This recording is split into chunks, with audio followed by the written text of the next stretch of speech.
I'm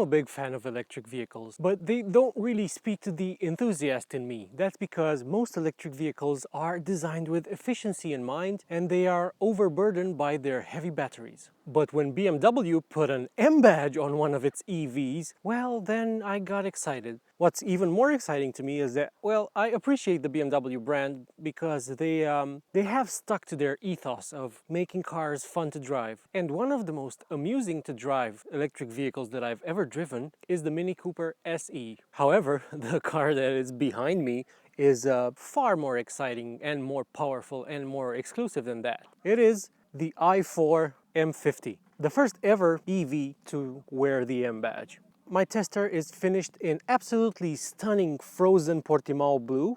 Very smart choice of color for this car. It rides on 19-inch wheels, which are staggered. So the fronts are 245/40 19s, and the rears are 255/40 19s. So just marginally wider. What's interesting is that this vehicle has the new Michelin Pilot Sport 5 tires. Pilot Sport 5, and they have like this velour texture here. It's like it's a fabric. It's very cool. I've not seen this, and the tires themselves are amazing. It's the first time I've experienced them on any vehicle. But let's not get ahead of ourselves. So this is the i4.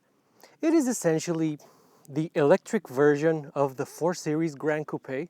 So it's about 4.8 meters long. And even though gas burning versions of this, like for instance a 430i, will weigh around 1,700 kilograms, this wonderful i4 M50 is far heavier than that. It weighs, without driver, 2.29 tons. And it of course affects the handling, even though, being a BMW, the Bavarians have worked some kind of magic on this car, and well, it handles brilliantly. I have a separate video where I take it on a twisty road and I thrash it around a little bit. But in this video, I'm just gonna show you all of its cool features and what I like about it. Well, firstly, it's the way it looks. I really like the way it looks. I think it's a very good looking EV. This car has this ducktail spoiler or trunk lid spoiler. I like it because it has this indentation here. There's more carbon here on the bumpers. This doesn't really do anything. Like, it's kind of made to look like a vent, but it's not really a vent. It is a stunning piece of carbon and the weave is so good. What's amusing about these new sporty electric BMWs is that because the manufacturer can no longer put exhaust on the back of its vehicles, it's now doing these mini diffusers placed where you would expect to find exhausts. The M50 also has like a kind of a diffuser thing going on. This whole bumper, the rear bumper area, is unique to the M50, as are these quite bold side skirts. They might not look it on camera, but they do stick out quite a bit. There's carbon on the front bumper as well, around these actually real vents. Let me see if you can see daylight through there. There it goes. So these are real. The bumper, this is the M Sport bumper for this vehicle. It's quite aggressive, and I have to say that I don't mind the fake grille anymore. I've gotten used to it. I think it's a good looking thing, especially since this is just all covered up. What's interesting is that even this lower part here, it actually has flaps to close it.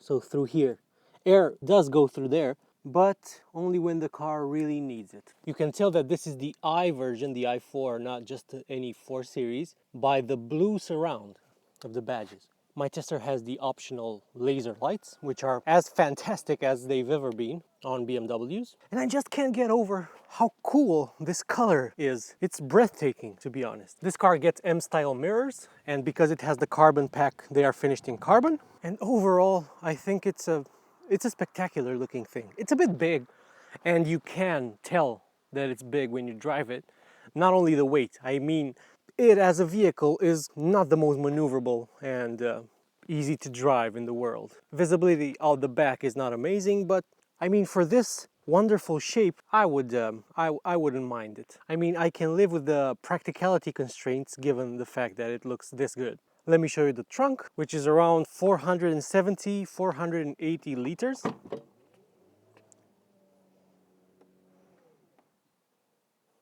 You can fold down the rear seats if you want, and you get way over 1,000 liters. There's of course some storage under there for charging cables and whatnot. This is electric. Unlike the iX, the BMW iX, which was the last electric BMW that I drove, in this car you can actually open the hood. Now let's see what's under there.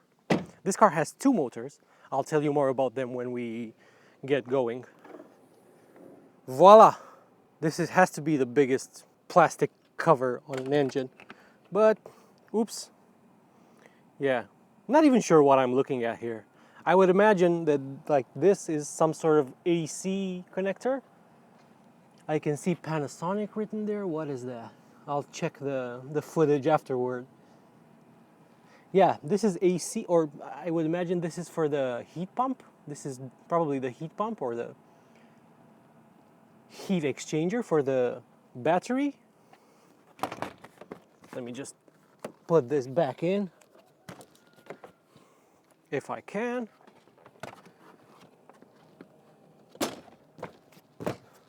There it goes. So yeah, this is what it looks like under the hood. So I parked my own 2010 3 Series next to this car, and the 4 Series, or the i4 in this case, feels taller, considerably taller. I mean, I would compare it to the difference between a normal 3 Series and the 3 Series GT. That's what this looks like compared to my own car. But you don't really feel it from the driver's seat. It's still just a very low and sporty BMW. The battery pack, as you can imagine, is there, so it keeps weight nice and low, making the car exceptionally agile on a twisty road. Way more agile than anything that close to 2.3 tons has any right to be honest. Let's see space in the back. It's kind of tight. So the first thing I noticed, I'm pretty sure the floor is raised a little bit in this EV because I can't slide my feet underneath the front seat. This isn't usually the case anymore, but in this car I can't. Knee room is also not amazing. I am touching the back of the seat and I'm actually pushing it. Yeah, it's not the roomiest place in the world, I'll tell you that. Although, yeah, I could travel for some miles in the back of here. Although my feet would definitely hurt after some point. I mean, I cannot tap dance in the back of this. Rear passengers are treated to climate controls. The vehicle is now off. Oh, there they go. So you can adjust the climate for rear passengers. They get 2 USB-Cs. You get, of course, an armrest with covered cup holders in the traditional BMW style. Nothing to write home about here. It is super nicely padded. And another thing I would like to point out, that as a rear occupant in this vehicle, forward visibility might be a problem just because of this big headrest and backrest of the seat in front. And considering how cramped the outer seats are, you would imagine the middle seat isn't especially good. And you would be right, as I shall now attempt to demonstrate. And probably make noises. Oh. Actually, I spoke too soon. Yeah, it's not bad. I could stay here for a few minutes and not go crazy with claustrophobia. Let's move to the driver's seat. Like any 4 Series, this one has frameless doors, and it is the epitome of sexy, I think. So the first thing you notice is the i4 is based on the 4 Series Grand Coupe, but it differs in one important area, at least on the interior. It gets the new curved double screen setup. These exceptionally high definition widescreens are breathtaking. They are some of the best screens I've ever used in any car, to be honest. Not really sure about the new iDrive version, It's good. It probably takes some getting used to, I would imagine. The digital gauge cluster is also in the new style. You can put it in sport mode and it changes. You can put it in comfort mode and it changes. And in Eco Pro, it shows you all the eco-minded stuff. As you can see, with 53% in the battery, the vehicle is telling me I can cover 205 kilometers. We'll talk more about its specs and range when we get going. In giving the i4 this stunning new screen, BMW has eliminated physical controls for the climate. And in order to adjust any kind of climate settings, you have to go to the climate menu and then fiddle with whatever it is that you want to adjust. It's okay. I mean, at least the screen is very, very good and very responsive. My tester also has the carbon for the interior, which is, again, it's fantastic looking carbon. I mean, I don't remember carbon fiber looking this good. I mean, the weave is just amazing. I would like to live in a house made out of this material. And here on the dash, you can see it even better because it has more shapes here. My tester has since it is the M50, it has the M steering wheel, which is pretty great. It also has the optional M seats. They are electric with this manual thigh support, which I like. Under this fantastic carbon panel, you have cup holders, USB for data connection, and a wireless charging mat, as well as a 12 volt. Nothing new here. This is typical BMW fare. The selector for the transmission has this blue accenting around here, and the start button is also blue for this electric version. And the logo on the steering wheel also gets a blue surround. The driving position is nice and low in true BMW tradition. You get a very good driving position, like it's amazing. You can really pull the steering wheel as close to you as you would want, achieving the racing driver driving position. Let's drive this i4 M50 and I'll tell you more about its technical specs and, of course, the way it drives. This unquestionably is a very refined vehicle, both at lower speeds and at higher speeds. The only thing you really hear is tire noise, but this is again an EV thing, I guess. I will say that you also feel the vehicle's almost 2.3 ton mass, and I mean it in a good way, at least in this context, because it makes the ride quality amazing. This is a very comfortable vehicle, and it just pummels imperfections into submission. It also has adaptive dampers, and with them in their comfort setting, this is a very pleasant car to drive. Climbing aboard this car and knowing what it is, you expect it to hit you in the back with acceleration, and it really does. I only have 53% left in the battery, and after 90%, the car slowly starts tapering back the power until you have hardly any power just as the vehicle is about to run out. So let me just move it from Eco Pro into Sport mode. So I set the Sport individual mode to be in its sportiest setting, including with the Sport Boost function that gives you access to this car's full power, which I'm going to mention in a second. So I've set my individual setting to have everything set to very sporty except for the suspension, which is in soft, but I don't need that now. So I can press the Sport button again, Sport Boost, and let's see what it does. BMW says that this car should reach 100 kilometers per hour from standstill in 3.9 seconds, although it might be quicker than that. Let me see. 100. And that's way too fast to mention.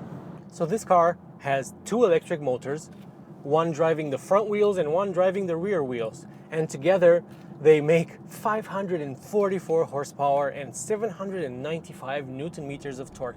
Its front motor makes 258 horsepower and 430 Newton meters, while its rear motor makes 313 horsepower and 365 Newton meters of torque. 100 kilometers per hour comes up in, as I was saying, 3.9 seconds, although it might be quicker than that. And its top speed is 225 kilometers per hour. It is not quite as fast at the top end as other performance BMW like the M4 or M3, but in-gear performance is breathtaking. And I like the Hans Zimmer sounds. They certainly add something. Let's see a corner. So this is 2.2 tons going around a sharp corner much too quickly. This car is I'm blown away by its driving dynamics, especially since I have to keep reminding myself just how heavy it is. Like I said, I have a separate video where I take it to a mountain road and talk more about its handling, but I still need to mention it in this more general review. This is such a great car. I'm happy that we have an enthusiast-pleasing electric vehicle, or we have an increasing number of electric cars designed to appeal to car people. And this is one of them, one of the few. Like I said, the other one I think is the Mini.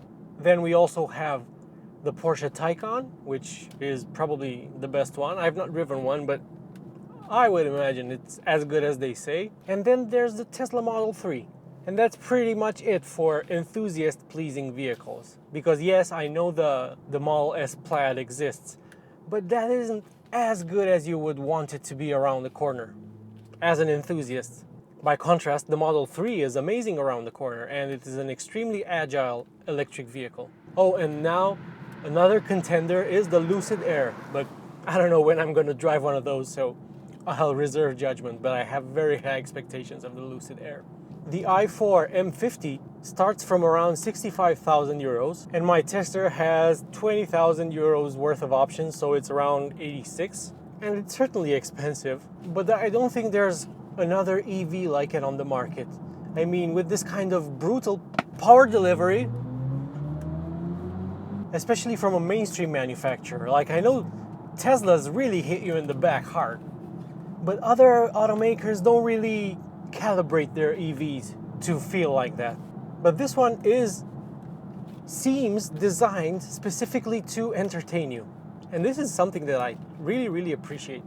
In fact, I would argue that this is more fun than a diesel BMW, especially now that you can no longer really shift gears on your own in most new BMWs. You can still do that in a few, but their number is dwindling, and in a few years there will be no more left. So maybe a powerful diesel BMW with a manual gearbox is still more fun than this, but this compared to an automatic diesel BMW, I mean, you can't do this in the diesel. You still have to wait for some sort of spool up to happen. This is just a joy to throw around a few corners. And like I said at the start of the video, it's also very comfortable. That was a big speed bump there. And especially at higher speeds, you really don't hear anything inside this vehicle. There's no wind noise. It has a drag coefficient of 0.25, so it's very low. It's ever so slightly lower than the gas-burning 4 Series Grand Coupe. Probably because this car gets the closed grille, which that doesn't. That's probably the only difference. With a ride height of 12.5 centimeters, this is quite a low vehicle, although it doesn't really look like that from the side. Its turning circle is 12.5 meters. BMW gives a WLTP range for this vehicle of over 500 kilometers. However, with 94% or 95% in the battery, in summer with the aircon on, so in this type of condition with temperatures close to 35 degrees Celsius and the need to cool the cabin, the vehicle showed me 365 kilometers of range. You could definitely do better than that for sure. I mean, BMW gives the claimed efficiency for this vehicle, a claimed efficiency number of around 22 kilowatt hours per 100 kilometers, but I frankly have never seen this lower than 24 point something, 25? The average, I mean, while I was driving it in town. If you drive it constantly at like 70 kilometers per hour, it does dip below 20. You get like 16, 17. But who's gonna drive like that, you know? So I think that in real world conditions, let's say 350 kilometers is achievable without trying. Right now I have 48% in the battery and it says I can do 198 kilometers. So theoretically, with my current consumption, which has dropped to 26.9 kilowatt hours per 100 kilometers, it says I can do basically 400 kilometers on one charge. I wouldn't really trust it because I've watched other reviews and range tests of this vehicle, and they say the range prediction isn't the most accurate. This car's battery pack, the usable capacity is 80.7 kilowatt hours, and its battery pack voltage is just under 400 volts. If you rely on the car's 11 kilowatt onboard AC charger, it will charge in around 9 hours or just under 9 hours at a rate of 50 kilometers per hour. If you use the CCS connector for DC fast charging, you get 200 kilowatts, it takes 30 minutes, and the speed is 600 kilometers per hour. So even though it's not an 800 volt EV, or even one that's built on a bespoke EV platform, it still achieves a very respectable charging speed. And I think you're going to be charging this vehicle quite often because it's just so addictive to use the performance. Like for instance, now I want to overtake. The smallest gap is all that you need, and you have Hans Zimmer playing in your head. One thing I would say about this vehicle is that it perhaps is too fast. I mean, any prod of the acceleration could land you in jail. And if you're in Eco Pro mode, when the car still delivers basically its full power if you floor it, and you don't get the augmented sounds, well, they are not augmented, they are fake sounds in this case, created by the movie soundtrack composer. So if you don't get that sound, which gives you some indication as to the fact that you're going fast and speed is increasing, it might catch you off guard doing 150 in a 100 kilometers per hour zone. Not that you wanted to, you just wanted to pass someone and your foot accidentally pressed the go pedal too hard. Another issue I have is the fact that BMW might be BMW, but it can only do so much to help this vehicle stop.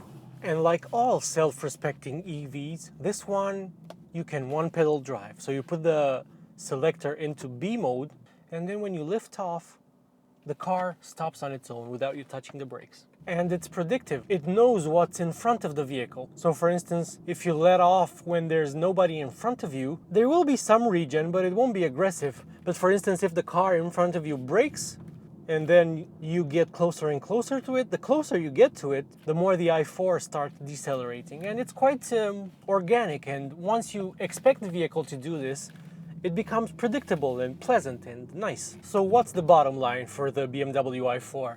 Well, you can get it as a rear-wheel drive only vehicle that has less power and is less extreme than this.